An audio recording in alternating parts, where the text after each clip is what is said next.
La respiration chez le lapin. Voici un lapin. Tout le monde sait que le lapin est un animal qui vit dans les forêts, les prairies, les fermes. Alors il vit dans un milieu aérien. Un milieu aérien, ça veut dire que le lapin respire l'air qui est autour de lui dans l'atmosphère. Il est possible d'identifier les différentes parties de l'appareil respiratoire du lapin, soit en suivant le trajet de l'air dans le corps du lapin, soit en effectuant une dissection. Une dissection de ce lapin montre que l'appareil respiratoire du lapin est constitué d'une narine suivie d'une trachée et à la fin, il y a 2 poumons. Observons maintenant ce tableau. Ce tableau montre la composition en dioxygène de l'air entrant dans les narines et de l'air sortant des narines, ainsi que la composition en dioxyde de carbone de l'air entrant dans les narines et de l'air sortant des narines. Notre objectif pour aujourd'hui est de montrer que les poumons sont des organes respiratoires. Pour travailler le verbe montrer que, commençons par analyser.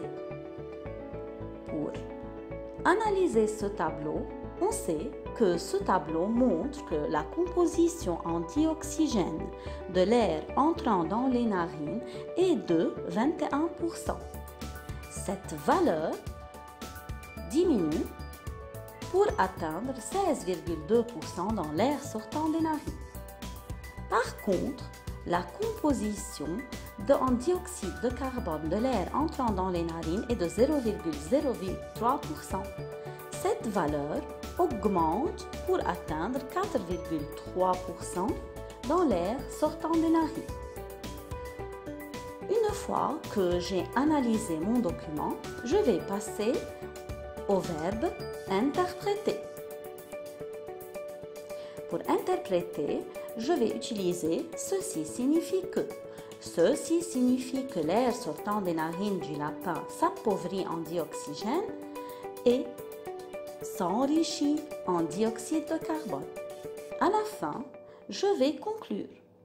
Donc, les poumons sont des organes respiratoires du lapin. Maintenant, il faut aussi flécher le trajet de l'air riche en dioxyde de carbone et de l'air riche en dioxygène au niveau des narines. Je vais légender par une flèche bleue le trajet de l'air riche en dioxygène.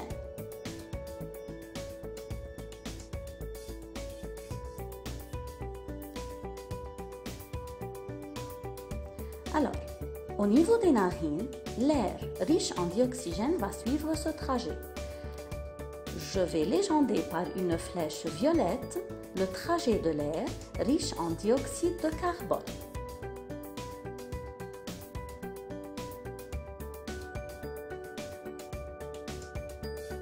En effet, l'air riche en dioxygène va rentrer dans les narines, dans la trachée, puis arriver au niveau des poumons pour effectuer un échange gazeux, puis il va ressortir par les narines, mais enrichi en dioxyde de carbone. Et on représente par cette flèche violette.